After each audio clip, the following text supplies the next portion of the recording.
네, 이번 수는 대표 해외 주출의 일관 성과를 나타내는 순위를 살펴보는 시간입니다. 또한 컴퓨터치 선 일이 있었는지 하나하나 짚어드릴 거고요. 저는 순위를 달리는 남자 순달람 한종국입니다. 네, 어제 미국 증시는 하루 만에 반등에 성공했습니다. 하지만 사실 오늘 밤과 내일이 메인 듀시예요.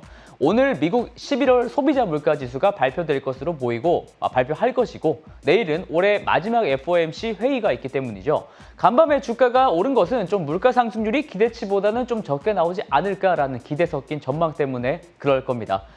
몇 년째 잘 안 찾아오시는 산타 할아버지가 올해는 좀 커밍 투 타운 하셔가지고 산타 랠리를 시원하게 만들어 주셨으면 좋겠습니다. 자, 그래서 산타 랠리를 기대하시는 해외 주식 투자자분들께서 어떤 생각을 좀 가지고서 어떤 종목을 많이들 매수하셨는지 알아보는 시간을 오늘 또 가져보겠습니다. 11월 대한민국 투자자 순매수 상위 10개입니다. 역시나 자주 이름을 올리는 종목들이 많이 이게 배포가 되어 있습니다. 1위부터 애플, 테슬라, 루시드, 아마존, 아이온큐, TSMC 이렇게 한국 투자자분들께서 계속 특히 관심을 많이 주시는 혁신 성장주들이 많긴 하죠. 하지만 이 혁신 성장주들이 하나같이 12월 달에는 주가가 그닥 좋지는 못했습니다. 특히 수익률이 아래로 꼬라박고 있는 두 녀석이 있는데 바로 여기 테슬라와 여기 루시드입니다. 실상 테슬라가 미국 전기차 섹터 전반을 끌어내리고 있다고 해도 과언이 아닌데요. 어제는 심지어 나스닥 지수가 1.3%가량 상승했음에도 테슬라 주가는 6% 넘게 폭락했습니다. 이유는 아직 명백하게 드러난 게 없다 보니까 의견이 좀 분분한 상황입니다만 다만 오늘 중국에서 주간 차량 보험 등록 건수를 발표하는데 긍정적인 숫자가 좀 발표가 되기를 한번 바라보겠습니다. 루시드의 경우에는 최근 현금 유동성 얘기가 투자자들 사이에서 우려하는 목소리가 자꾸 나오고 있어서 조금 주시를 해야 되는 것 같습니다. 그리고 다시 한번 순위 보시면 순달람이 저번 주에 이제 중국 ADR 주식인 핀도어를 다뤘었잖아요. 그런데 이번 12월 순매수에 여기 그리고 여기 중국 주식들이 두 가지나 포함이 되어 있어서 중국 주식에 대한 투자자들의 관심이 좀 최근에 올라간 것을 단번에 실감할 수가 있었습니다. 원래 중국 주식 차트에 거의 한 번도 없었거든요. 그리고 오늘 말씀드릴 종목은 연말이다 보니까 마음도 따뜻하고 그리고 빅테크를 점검하는 차원에서 여기 가장 위에 있는 1위 랭크되어 있는 애플에 대한 설명으로 한번 달려보겠습니다. 여기에 순매수 금액을 따로 이제 기재는 해놓지 않았지만 애플과 테슬라 이 두 종목을 유독 많이 사셨었더라고요. 그렇다면 애플 주가는 올해 어땠는지 최근에는 또 어떻게 흘러가고 있는지 먼저 한번 살펴봐야겠는데 이쪽으로 와서 같이 크게 보시겠습니다. 이게 애플의 올해 주가 모습입니다. 여기서 검정색 선으로 기재를 해놨는데 기준 일자가 12월 9일자 그러니까 금요일 저번 주 금요일 종가 기준으로 애플이 올해 한 20% 하락한 상황입니다. 물론 아마존과 테슬라가 거의 반토막이 나는 상황이기도 하고 회색으로 칠해둔 S&P 500 지수마저 올해 17.5% 하락한 상황이다 보니까 애플 정도면 굉장히 선방했다고 생각할 수도 있겠지만서도 사실 애플은 거의 S&P 500을 올해 내내 이게 아웃퍼폼을 해왔었는데 그 모양새가 왜냐면 검정색 선이 회색보다 항상 위에 있었잖아요. 수익률이 좋았었는데 최근에는 회색선 이렇게 밑으로 흘러가 버렸죠. 그러니까 그 모양새가 깨졌다는 겁니다. 지수보다 수익률이 잘 좋다가 최근에 좀 모멘텀을 상실했다는 이야기인데 무슨 일인 건지 바로 들여다보겠습니다. 애플이 최근 투자 심리가 악화된 이유는 애플을 짓누르는 세 가지 리스크가 발생을 했기 때문입니다. 그 리스크들이 뭔지는 여기서 크게 같이 보시겠습니다. 오, 갑자기 나오네요. 먼저 애플은 하드웨어 매출이 80%가 넘어가고요. 아이폰이 전체 매출 중에 절반 이상을 차지합니다. 그러니까 아이폰 판매가 주가 지수에 가장 중요한 역할을 하거든요. 그런데 이 아이폰의 수요와 그다음에 생산, 이 양쪽에서 문제가 발생했다는 겁니다. 먼저 수요 측면, 이걸 볼까요? 미국 연준이 역대급으로 금리를 빠르게 인상하다 보니까 2023년, 내년에는 경기 침체가 올 것이다라고 전망하는 사람들이 무지막지하게 많아졌습니다. 실제로 미국 서부 실리콘밸리에서는 사람을 잇따라 해고하는 기업들이 굉장히 많아졌고요. 전 세계적으로 PC 수요도 엄청 줄었습니다. 더군다나 최대 매출처 중 한 곳인 중국에서 워낙 코로나 방역을 몇 년 동안 열심히 했지 않습니까? 그래서 소비력도 애초에 적었습니다. 그렇다 보니까 중국은 지난 11월에 2014년 이후로 최악의 차량 판매량을 기록하기도 했습니다. 또 유럽은 어떻습니까? 유럽은 더 힘듭니다. 러시아와의 갈등 때문에 에너지 가격이 치솟으면서 산업 공동화 현상까지 발생하는 중입니다. 이렇게 글로벌한 경기 침체 분위기가 전반적으로 들이오게 되면 사치품 중 하나인 아이폰 수요가 줄어들 여지가 크겠죠. 그리고 두 번째, 가운데 거 한번 보시죠. 가운데 게 바로 생산입니다. 다들 잘 아시다시피 대부분의 아이폰은 중국 본토에 있는 팍스콘 공장에서 제조됩니다. 하지만 중국 안에서 강력한 방역과 봉쇄 조치로 인해서 소요 사태가 발생을 했고 적지 않은 생산 중단으로 이어졌다는 이슈가 최근에 있었습니다. 수요가 있다고 하더라도 팔 물건이 없으면 말짱 도루묵 아니겠습니까? 그러니까 이 부분도 굉장히 큰 리스크였다라고 분명히 말할 수가 있습니다. 그리고 마지막으로는 가장 오른쪽 거 보시면 돼요. 애플이 신사업 먹거리로서 출연해야 할 애플의 신제품들이 계속 연기가 되고 있다는 것도 기대감을 약화시키는 요인입니다. 주식에 대한, 기업에 대한 기대감이 낮아진다는 것은 그 기업의 주가를 이루는 한 요소인 밸류에이션이 낮아진다는 말과 같습니다. 자, 이렇게 리스크 요인을 이렇게 정리를 딱 해봤다고 하면 우리가 이제 해야 할 일은 뭐냐? 이 리스크가 이미 주가에 반영이 되어 있는 부분인지 그리고 이 요소들이 얼마나 지속적으로 영향을 줄지 이 두 가지 봅니다. 자, 이제 하나하나 뜯어보겠습니다. 먼저 수요 측면을 볼까요? 이것은 애플이 아니고 글로벌 핸드폰 만드는 메이커들의 분기별 글로벌 스마트폰 출하량입니다. 아까 PC 판매량과 중국의 자동차 판매량이 좋지 않다라고 말씀을 드렸지 않습니까? 스마트폰이라고 다를 리 없습니다. 2014년 이후로 최악을 달리고 있는데 사실 이거는 중국 영향이 적지 않습니다. 작년 4분기에는 전 세계적으로 3억 7천만 대 정도 팔리던 핸드폰이 지난 3분기에는 3억 대 판매량을 간신히 지켰습니다. 그런데 흥미롭고 우리가 알아야 할 점은 바로 그 디테일입니다. 오른쪽에 나와 있는 것은 전 세계적으로 가장 스마트폰을 많이 파는 브랜드들 로고들이 보이시죠? 근데 작년 3분기와 비교했을 때 올해 3분기에 얼마나 많은 스마트폰 판매 숫자 성장을 보였는지에 대한 것인데요. 여기 보시면 조금만 더 보시면 삼성전자, 그다음에 여기 샤오미, 오포, 비보, 그다음에 각종 기업들 이렇게 작년 같은 기간, 작년 3분기보다 올해 3분기에는 역성장을 이렇게 다 기록을 했지 않습니까? 그런데 한 기업만 다르죠. 바로 여기 있는 애플입니다. 애플만이 작년보다 올해 더 많은 핸드폰을 팔아치우면서 2%지만 강력한 성장을 보여줬다는 게 참 흥미롭습니다. 더군다나 애플이 판매한 핸드폰은 고가 모델이라는 점이 더욱더 무서운 점입니다. 가격 구간별로 스마트폰 판매량을 한번 따져봤을 때요. 최근에는 하이엔드 모델, 그러니까 비싼 핸드폰 판매 비중이 막 늘어나고 있습니다. 보통 $800 이상 한화로 100만 원 정도가 넘어가는 핸드폰을 울트라 프리미엄이라고 부르는데요. 이 울트라 프리미엄 스마트폰 비중이 작년 2분기에는 34%였는데 올해 2분기에는 41%로 껑충 튀었습니다. 이것은 오른편에 볼 수 있듯이 중국 시장에서의 영향이 큽니다. 그런데 이 프리미엄 핸드폰 시장에서 애플의 점유율이 전 세계적으로는 57%, 중국 시장에서는 46%를 차지하고 있다는 게 핵심입니다. 그러니까 앞에 말씀드렸던 내용들과 종합을 해보면 스마트폰 시장이 어려워져도 애플 핸드폰은 팔리는데 그 팔리는 핸드폰의 고가의 마진 좋은 모델이다라는 점입니다. 물론 내년에 경기 침체가 막 들어서게 된다면 매우 강하게 침체가 발생한다면 전망을 수정해야겠지만 현재까지는 수요 문제는 그렇게 크게 걱정할 사항은 못 된다라고 생각합니다. 그렇다면 공급 부분은 또 어떻게 될까요? 공급 부분 이게 더 중요한데 사실 제가 생각할 때 현재 애플에게 가장 큰 이슈는 바로 생산 차질과 그에 따른 주문 적체 현상이라고 생각합니다. 아니 아이폰 14 프로 모델을 갖고 싶어서 주문을 해도 제때 받을 수가 없다는 게 가장 큰 문제라는 거죠.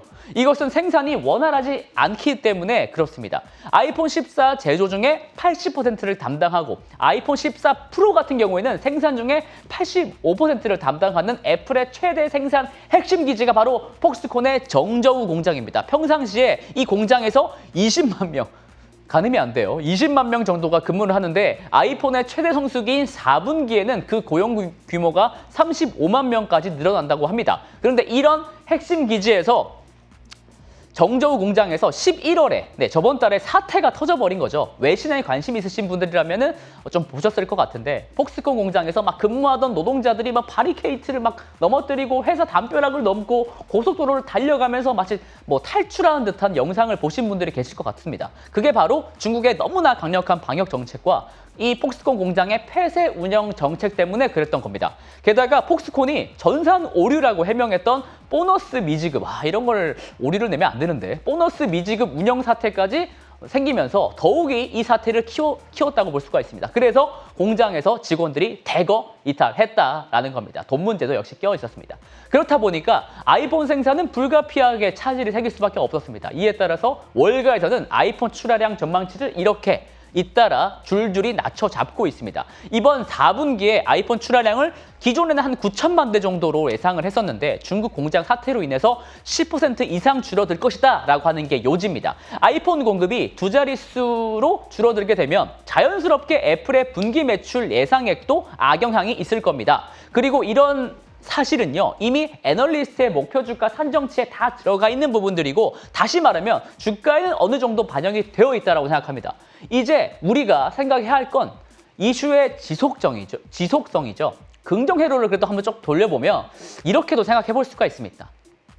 아니, 애플을 사고 싶어서 못 사는 경우라면 언제든 상황이 개선되면 나중에 사지 않겠습니까? 그러니까 수요가 영원히 상실되는 게 아니라 내년에 산다든가 또 내년에 나오는 신제품으로 아예 갈아탄다든가 뭐 그런 경우로 생각할 수가 있습니다. 아이폰 14 프로를 기다리다가 지친 사람들이 올해까지도 만약에 물건을 수령받지 못하면 그냥 아이폰 15, 15로 옮겨갈 수 있을 겁니다. 그리고 2020년에 출시됐던 아이폰 12, 아이폰 12 이용자들도 아이폰 15가 출시될 때쯤이면 만 3년 정도가 경과했기 때문에 이들이 잠재 고객이 될 겁니다. 미국 사람들이 주로 핸드폰을 교체할 때의 주기가 3년에서 4년 정도 되기 때문에 그렇습니다. 그리고 아이폰 12는 첫 5G 아이폰이라는 점에서 시장에서 굉장히 인기가 좋았던 모델이죠. 그렇기 때문에 내년 9월에 출시되는 이 아이폰 15, 아이폰 15 시리즈에 대한 기대감이 그만큼 더욱더 높아졌다라고 볼 수가 있습니다. 사실 저도 아이폰 12 쓰고 있는데 아이폰 15 이거 존버하고 있거든요. 그래서 아이폰 15로 바꿀 생각입니다. 아마 저 같은 사람이 좀 많지 않을까 그렇게 믿고 있고요. 참고로 이 아이폰 15 이거는 그냥 예상도입니다. 예상 그림이에요. 아이폰 15은 내년 시리즈는 디자인이 전체적으로 굉장히 바뀌는 게 많다는 루머가 나오고 있습니다. 내년이 그만큼 기대가 되고요. 그런데 말이죠. 중국의 분위기가 심상치 않습니다. 이제는 명백해진 중국 정부의 위드 코로나로 태세 전환을 했기 때문인데요. 중국 정부가 제로 코로나 정책에서 탈피해서 오미크론은 그저 독감 수준에 불과하다. 그러니까 자가 격리만 알아서 하고 이제 소비 좀 해라 라고 중국 당국이 외치고 있습니다. 가전제품 쇼핑, 면세점 쇼핑 하라고 보조금을 뿌리고 있기도 하고요. 그리고 여기서 보듯이 국내 여행을 좀 가라고 규제 완화도 허용하고 있다는 방침이 전망되고 있습니다. 그렇다면 문제시됐던 애플의 폭스콘 공장에서 생산 차질을 만들었던 그런 방역 조치가 사실상 거의 해제되는 분위기가 만들어지지 않을까요? 그래서 제가 좀 궁금해가지고 아이폰 14, 14 프로의 주문 적체 현상이 어떻게 되고 있는지 찾아왔습니다. 어제자 기사가 딱 있더라고요. JP모건에서 애플 제품에 대한 생산과 유통량을 주간으로 집계를 하는데 아이폰 14 프로 모델의 리드 타임이 줄어들었다고 발표한 겁니다. 리드 타임이 줄어들었다는 거는 물건 사고 나서 배송을 빨리 받았다는 말입니다. 전 세계적으로는 29일에서 27일, 그리고 중국의 경우에는 39일에서 32일로 대폭 축소가 된 겁니다. 리드 타임이. 물론 정저우 공장에서 소요 사태가 발생하기 이전 수준보다는 여전히 안 좋은 상황이긴 하지만 개선이 되고 있다는 점은 중요합니다. 항상 주식 투자자들은 미래를 보니까요. 다시 말하면 코로나 봉쇄령 완화로 폭스콘 공장의 생산성이 다시 정상 궤도에 올라서 가동을 하기 시작했다고 기대를 해봐도 되지 않냐라고 생각하는 겁니다. 자, 그리고 이쯤에서 애플이 갖고 있는 주특기를 또 설명 안 드릴 수가 없겠습니다. 애플은 가장 주주 친화적인 빅테크이기도 합니다. 주주 친화 정책이라고 한다면 배당이나 자사주 매입을 의미하는데요. 이런 정책을 사용하려고 하면 우선 회사에 현금이 많아야 합니다. 왼쪽에 있는 차트는 애플의 매년 잉여 현금을 나타낸 겁니다. 최근 몇 년간은 엄청나게 빠른 속도로 현금이 밀물처럼 들어오고 있다는 걸 알 수가 있죠. 심지어 애플의 회계연도 기준 2022년에는 920억 달러, 한화로는 120조, 120조 원에 해당하는 자금이 쓸 거 다 쓰고 이자 낼 거 다 내고 남은 현금이 120조 원입니다. 연말에 다다른 지금 2023년에도 애플이 주주 친화적인 정책을 좀 내놓지 않을까 기대하게 만드는 부분이 바로 저겁니다. 그리고 오른편 이 차트는 순달람에서 자주 인용드리는 편인데 2023년 기준 애플의 주당 순이익 예상치 이 회색 영역과 검정색 주가 차트를 한번 비교해 본 겁니다. 실적과 주가는 방향성을 함께 하게 됩니다만 최근에는 이렇게 괴리가 조금 발생했다는 것을 알 수가 있죠. 주당 순이익 예상치가 아이폰 수요 공급 문제 때문에 이렇게 회생 영역이 내림세잖아요. 순이익이 조금 줄어들 것이다라고 예상이 드는 부분인데 그보다는 주가 하락 폭이 더 컸기 때문에 이런 괴리가 발생을 한 겁니다. 그런데 일전에 말씀드린 대로 생각보다 아이폰 수요와 공급이 원활하게 다시 되돌아온다면 이 회생 영역의 예상치는 얼마든지 위로 상향될 수 있다. 상향 조정될 여지가 있다는 점은 유념 부탁드립니다. 자, 그리고 밸류에이션도 말씀드려야 되겠죠. 요새는 숫자가 중요합니다. 이거 지난 5년간 애플의 PER 추이를 나타낸 것인데요. 5년 동안의 PER 평균치가 21.6배 정도 됐었는데 지금이 22.4배 됩니다. 그러니까 거의 평균과 맞닿아 있는 상황인데요. 주가가 많이 하락했다고 하는데 아직도 과거 평균보다는 조금이라도 더 높다는 점에서 다소 실망하실 분들도 계실 것 같습니다. 하지만 과거 2017년, 18년, 19년 때와 달리 현재 애플은 더욱더 높게 평가받아야 한다고 생각을 하는데요. 왜냐하면 탁월한 반도체 설계 능력으로 자체적으로 CPU를 만들어서 탑재한 맥실리콘을 출시를 했었고요. 또 무엇보다 아까 말씀드린 대로 아이폰의 고가 모델이 시장을 럭셔리 모델을 장악하고 있다는 점이 과거와는 다른 점입니다. 그리고 이 밸류에이션이 그래도 좀 더 우상향하기 위해서 과거처럼 더 우상향하기 위해서는 애플에 대한 시장의 기대치를 정당화시켜야 되는데요. 이 정당화시키기 위해서 결국 에어팟이나 애플워치가 그랬던 것처럼 새로운 먹거리, 새로운 시장을 열어야 한다는 것은 어쩔 수가 없습니다. 밸류에이션을 정당화하기 위해서는 새로운 시장을 열어야 한다는 말입니다. 하지만 이 부분에서 좀 문제가 보이는 게 좀 유심히 지켜봐야 할 부분이긴 합니다. 네, 이쪽 부분에서 애플의 신사업 먹거리를 말씀드리죠. 칠 뻔했습니다. 이게 애플카인데요. 네, 크게 보면 애플이 역점을 두고 있는 하드웨어는 두 가지로 기결이 됩니다. 여기 위쪽에 있는 VR 기계와 그리고 아까 저를 칠 뻔했던 애플카입니다. 하지만 VR 기계는 원래 내년 3월에 나온다고 했다가 하반기로 연기가 됐고요. 애플카는 완전 자율주행 기능까지 포기하고 2026년에야 출시한다는 계획으로 수정을 했습니다. 원래 25년에 출시였습니다. 1년 연기된 거예요. 올해에는 심지어 외관 정도, 스펙도 아니고 외관 정도만 공개한다고 하고요. 이 따른 신제품 출시 연기에 대해서 애플의 혁신은 이제 끝났다라고 말하는 분들도 또 계실 거지만요.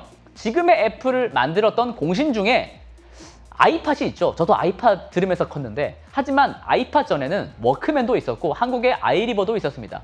그런데 아이팟이 시장을 결국 석권했죠. 그리고 아이폰 이전에는 블랙베리가 시장을 호령했었습니다만 결국에는 아이폰 출시 이후에 자취를 완전히 감췄지 않습니까? 그리고 애플워치 이전에는 구글이 이미 스마트워치를 선보였습니다만 사람들의 손목에 채워진 건 결국에 애플워치뿐이었습니다. 애플은 항상 최초를 노리지는 않았습니다. 그보다는 최고가 되는데 신경을 쓰고 본인들의 소프트웨어와 하드웨어를 잘 융합을 해서 소비자들의 만족감을 극대화해서 팬심을 이끌어내는 그런 방식을 택했었죠. 이것은 사실 테슬라와의 전략과도 일맥상통합니다. 테슬라도 전기차를 처음 만든 장본인은 아니지만 강력한 팬덤을 가지고 있으니까 말입니다. 결국 테슬라와 애플은 외나무 다리에서 만나게 되어 있습니다. 다시 돌아와서 지금 VR 시장은 매우 초기 시장인데 생각보다 판매 성장이 도드라지지 않고 있는데요. 올해 하반기에 저렇게 보듯이 새롭게 애플이 플레이어로 들어서게 되면 VR 시장 또한 바뀌지 않을까 싶습니다. 에어팟과 애플워치가 그랬던 것처럼 말이죠.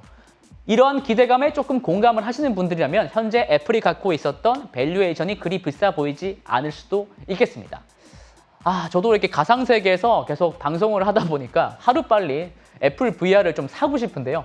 지갑이 마를 일이 없는 순달람은 다음 주에 그러면 더 유익한 내용들로 또 달려가겠습니다. 이상 순달람이었습니다. 호잇!